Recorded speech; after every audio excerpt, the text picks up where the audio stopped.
Bapak Anies Baswedan, waktu Bapak 1 menit dimulai saat Bapak berbicara.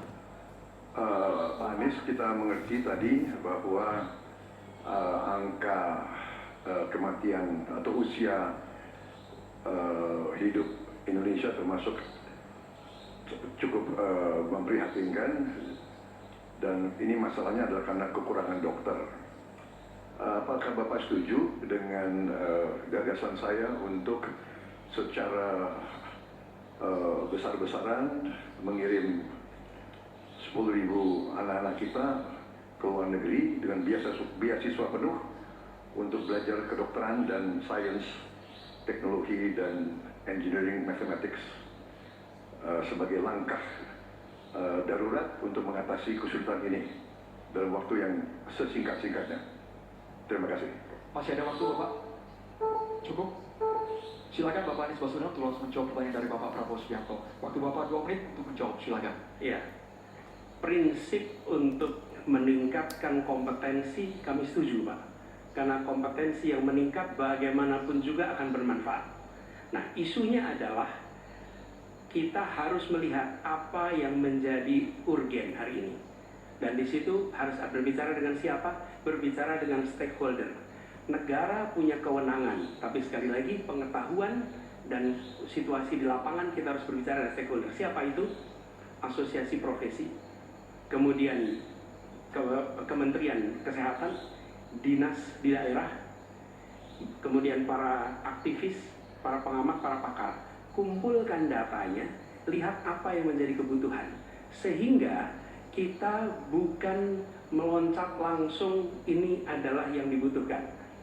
Kenapa? Karena seringkali yang kita anggap sebagai kebutuhan belum tentu di lapangan itu menjadi kebutuhan. Tapi prinsip pengembangan kompetensinya setuju Pak. Dan bila memang diharuskan untuk belajar ke luar negeri, maka go ahead.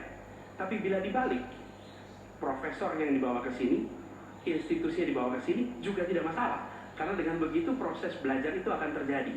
Jadi kami melihat pengembangan kompetensi itu baik, jangan tapinya memastikan sesuai dengan data yang ada supaya apa yang kita investasikan bisa menjawab kebutuhan. Jadi ada unsur pentingnya, ada unsur urgensinya. Kita kerjakan mana? Yang dapat dua-duanya, yang urgen dan yang penting, supaya hasilnya bisa langsung kita manfaatkan untuk Indonesia. Begitu jawabannya kira-kira Bapak. Masih ada waktu Bapak? Cukup? Ini dimanfaatkan? Kami persilakan kepada Bapak Prabowo untuk langsung menanggapi jawaban dari Bapak Anies Baswedan. Waktu Bapak 1 menit. Baik, saya kira Pak Anies, saya kira masalahnya adalah datanya sudah cukup jelas bahwa kita kekurangan 140.000 dokter. Sebagai contoh, di Atambua ada satu rumah sakit yang seharusnya ada 16 dokter, dokternya hanya 1 orang. Jadi dia kewalahan, dia harus melayani 3 kabupaten. Jadi bagaimanapun pemerintah saya kira harus ambil tindakan-tindakan yang cukup darurat. Dan untuk itu menurut kami kita harus ambil langkah-langkah berani, mengirim sebanyak mungkin. Tapi saya setuju juga mengundang profesor-profesor untuk mengajar di kita. Dan saya usulkan bahwa dari 92 fakultas kedokteran kita tingkatkan menjadi 300 fakultas kedokteran. Jadi saya kira usul Pak Anies baik juga mengundang profesor di Indonesia. Terima kasih. Terima kasih, waktunya habis. Kami persilakan Bapak Anies Baswedan untuk menanggapi jawaban dari Bapak Prabowo. Waktu Bapak 1 menit. Baik, terima kasih.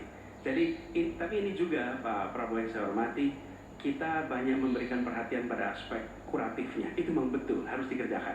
Tapi jangan lupa aspek preventifnya. Dan ketika bicara aspek kuratif ada 2. Satu adalah soft infrastructure, tadi tenaga medisnya. Yang kedua hard infrastructure-nya. Apa itu? Misalnya nih, 15 dari 38 provinsi belum memiliki rumah sakit kelas A. Ini harus dibangun. Kemudian 171 kecamatan di 8 provinsi ini belum memiliki puskesmas. Jadi kita harus memikirkan dua-duanya Pak. Soft infrastructure, manusianya, hard infrastructure, dan jangan lupa itu semua adalah efek dari pola hidup yang tidak, salah satunya efek pola hidup yang tidak sehat. Karena itulah promotif preventif itu penting, sehingga kita tidak hanya mengobati tapi juga mencegah. Demikian. Baik, terima kasih Bapak. Baik, berakhir sudah sesi